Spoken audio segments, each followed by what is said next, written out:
भारत माता की। एक सैनिक होना आसान नहीं होता। आज शहीद बलराम तिग्गा जी शहादत तो जरूर हुए, लेकिन इस पीड़ा को जब तक वो थे तब तक उनका परिवार भी सहा होगा। जब वो छुट्टी आने के बाद चले गए होंगे, तब तक आंसू बहा के गए होंगे, तब तक उनकी पत्नियां रोई होंगी, उनके बच्चे रोए होंगे। जब छुट्टी आने की इंतजार किए होंगे, जब वो आए फिर चले गए, तो ये दुख की घड़ी जो है ना, जब तक सर्विस में थे तब तक रहे होंगे। लेकिन आज इस आंसुओं के साथ उन्होंने तो हम सभी का सीना ऐसा चौड़ा कर गए हैं कि आने वाली पीढ़ी दर पीढ़ी इनका नमन करेंगे हम। मरते तो सभी हैं, कोई एक्सीडेंट होकर कुछ हो जाता है, कोई कुछ होकर जाता है, लेकिन ये नमन, ये देश के लिए जो बलिदान है, इसका कोई तोड़ नहीं है और इसका कोई भी किसी भी तरीके का व्याख्यान नहीं है। ये शब्दों में कभी व्याख्यान नहीं किया जा सकता। भारत माता की। शहीद बलराम अमर रहे, शहीद बलराम तिग्गा अमर रहे। भारत माता की। आज हमारे विधायक बनने के बाद बहुत तेजी से हमने एक सर्वे करवाया और शायद इस सर्वे की इंतजार काफी समय से था। उसके बाद स्मारक बना, उसके उपरांत भी कुछ एक परिस्थितियों, चुनाव आचार संहिता या अलग अलग कारणों से ये विलंब होता रहा और आज एक ऐसा अवसर आया है कि हम सभी आज यहाँ एकत्रित हुए हैं और ऐसे हमारे देश के शहीद वीर जवान को आज हम नमन कर रहे हैं। आज इस अवसर पर उपस्थित शहीद बलराम तिग्गा जी की धर्मपत्नी श्रीमती गौरी मुनि तिग्गा जी, उनकी पुत्री मंजू खलखो जी, पुत्र देव प्रसाद तिग्गा, पुत्र शिव प्रसाद तिग्गा जी, आपके पूरे परिवार को मैं नमन करता हूं, स्मरण करता हूं। आज उपस्थित हम सभी के बीच में आज जिस विभाग से, जिस यूनिफॉर्म से आज हम जिनको सलाम कर रहे हैं, आपकी नेतृत्व में सरगुजा जिला निश्चित ही सुरक्षा की ओर और सुदृढ़ हो रहा है। ऐसे हमारे बीच राजेश अग्रवाल जी, जिला के कप्तान, एसपी साहब, उपस्थित एसडीओपी साहब, थाना के प्रभारी और उपस्थित सभी पुलिस के जवान। आज का कहा जाता है कि दान तो हम सभी किसी न किसी रूप में हर चीज का करते हैं। कोई पैसे दान करता है, तो कोई संपत्ति दान करता है, कोई अपना वक्तव्य दान करता है, तो कोई अपनी जीवन दान करता है। लेकिन आज मैं शहीद बलराम तिग्गा जी की पत्नी को मैं बारंबार नमन करता हूं, उनके पुत्र को नमन करता हूं, क्योंकि आपने तो अपना सिंदूर दान किया है। इसलिए हम पूरे सीतापुर के तरफ से आपके इस दान को हम नमन करते हैं। इस शब्द का कोई व्याख्यान नहीं हो सकता है, क्योंकि मैं मानता हूं कि वो मां बहुत सौभाग्यवान है जिसने अपने बेटा इस देश के लिए बनाया। और उससे भी बढ़कर कहा जाता है, मैं फौज में 13 साल रहा, ट्रेनिंग में जब गया तब से मैं सुनते आ रहा था कि एक सैनिक का इस देश का कर्ज तब उतरता है जब इस देश के लिए वो शहादत को प्राप्त करता है। और एक सैनिक के लिए सबसे बड़ा सौभाग्य पल वही होता है जब देश के लिए कतरा अगर खून उसका बहे। आज मुझे बेहद गर्व महसूस हो रहा है कि 2010 में शहीद हुए बारामुल्ला, उस घनघोर आतंकवाद क्षेत्र कश्मीर में हमने 5 साल बिता के आया। 2010 का वो समय, ये समझ लीजिए कि ऐसा वक्त रहा होगा, कल्पना कीजिए कि जब मैं 2017 में वहां जाता हूं तो इतने आतंकवाद ग्रस्त क्षेत्र था, तो 2010 में कैसे रहा होगा। जब मुझे इस शहादत के बारे में जानकारी हुई तो मुझे बेहद गर्व हुआ कि आतंकवादियों से लोहा लेते हुए हमारे कतकालो ग्राम के आदिवासी बेटा इस देश के लिए शहादत हुआ है। सोचिए, ये धरती, ये सीतापुर अपने आप में स्वर्णिम हो गया। हमारे पास कहने के लिए पूरे देश के पास एक शब्द है कि हमने भी इस देश की आजादी के लिए और आजाद देश रहे, तिरंगा लहराता रहे, उसके लिए हमने अपना बेटा खोया है, बेटे की शहादत दिया है। कश्मीर जिसका नाम स्वर्ग के रूपी गिना जाता है, जिस स्वर्ग की रक्षा में हमने अपना पीढ़ी बलिदान दिया है। और आज इस अवसर पर हम उपस्थित हैं कि पूरे 14 साल माने शहादत की वो कड़ी के लिए हमने इंतजार किया है। मैं अपने आप को बहुत गौरवान्वित महसूस करता हूं कि इस क्षण के लिए, उस पल के लिए, इस 2023 का जीत जो है ना अमर हुआ है।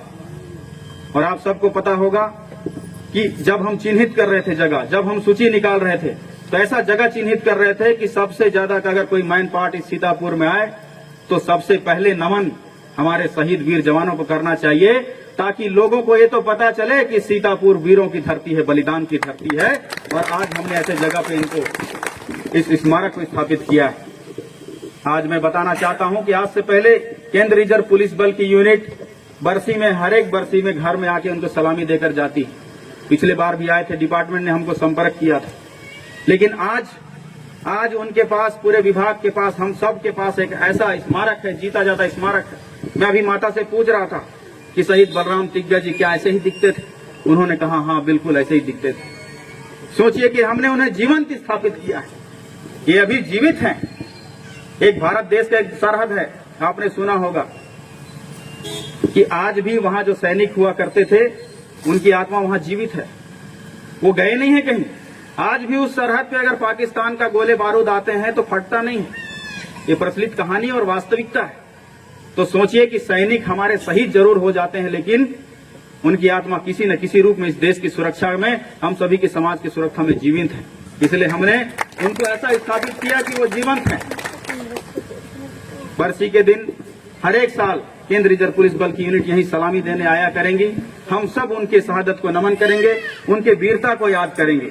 और आज इस अवसर पर मैं आप सभी के समक्ष इस चौक को शहीद बलराम चौक के नाम से करने की घोषणा करता हूं। और इस चौक से जाने वाले इस रास्ते को इतना सुंदर सजाएंगे हम, ताकि सबको पता चले कि ये शहीद बलराम तिग्गा की ओर जाने वाला रास्ता है। इसलिए इसके भी हम घोषणा करते हैं। इस अवसर पर हम सभी केवल आज के ही दिन नहीं, जिस तरीके से मैं जानता हूं कि कई 15 अगस्त 26 जनवरी के दिन हम शहीदों को नमन करते हैं, हमारे देश की तिरंगा को नमन करते हैं, लेकिन बाकी समय, कई बार ऐसे समय आता है, देखा जाता है कि तिरंगा झंडा अगर झुका है तब भी हम ध्यान नहीं दे पाते हैं।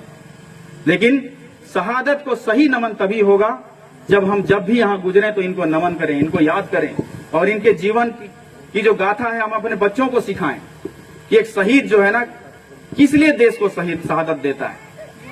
मैंने अपने जीवन काल में जो 4-4.5 साल एक कमांडो यूनिट में था, मेरे एक साथी बिल्कुल करीबी, मुझे हमेशा कहने वाले, ऐसे हमारे बड़े भाई के रूप में हुआ करते थे वो।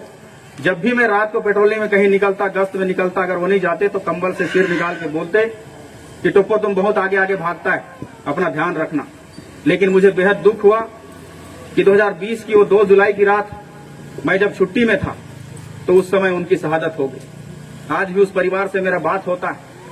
तब मैं समझा कि एक शहादत जो है सैनिक, फिर भी सोचिए कि हमें पता होता है कि मौत के मुंह में जा रहे हैं, अंदर आतंकवादी है, गोली चला सकता हूं, लेकिन जब एक इनकाउंटर टीम या सुरक्षा के जवान, आप देखना कभी पीछे नहीं हटता है। मैंने बहुत गहराई से स्टडी किया है इस विषय। लोग बोलते हैं कि मैं अंदर जाऊंगा साहब, मैं अंदर जाऊंगा साहब। माने एक अजीब सा जुनून है देश के लिए, और ये जुनून की गाथा केवल वर्दी पहनने वाले ही बता सकते हैं। एसपी साहब ने बहुत जुनून के साथ हम सभी को इस वर्दी की गाथा को बताई।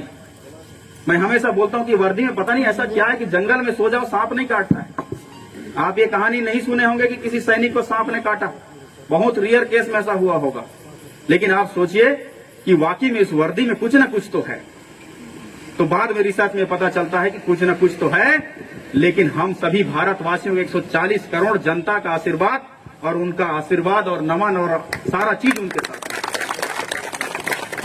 साथियों, उपस्थित सभी बुजुर्ग जनों, माताओं, बहनों, एक सैनिक होना आसान नहीं होता। आज शहीद बलराम तिग्गा जी शहादत तो जरूर हुए, लेकिन इस पीड़ा को जब तक वो थे तब तक उनका परिवार भी सहा होगा। जब वो छुट्टी आने के बाद चले गए होंगे, तब तक आंसू बहा के गए होंगे, तब तक उनकी पत्नियां रोई होंगी, उनके बच्चे रोए होंगे। जब छुट्टी आने की इंतजार किए होंगे, जब वो आए फिर चले गए, तो ये दुख की घड़ी जो है ना, जब तक सर्विस में थे तब तक रहे होंगे। लेकिन आज इस आंसुओं के साथ उन्होंने तो हम सभी का सीना ऐसा चौड़ा कर गए हैं कि आने वाली पीढ़ी दर पीढ़ी इनके नमन करेंगे हम।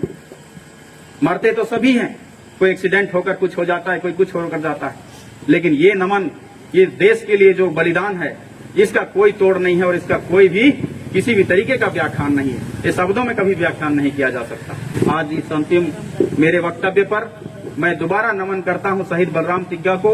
उनकी शहादत अमर रहेगी और हमारा सीतापुर विधानसभा ही नहीं, पूरा जिला और ये देश उनको हमेशा याद करेंगे। मैं इस अवसर पर उनको नमन करते हुए अपनी वाणी समाप्त करता हूं। भारत माता की, भारत माता की जय। अमर शहीद बलराम तिग्गा जी अमर रहे। भारत माता की, भारत माता की।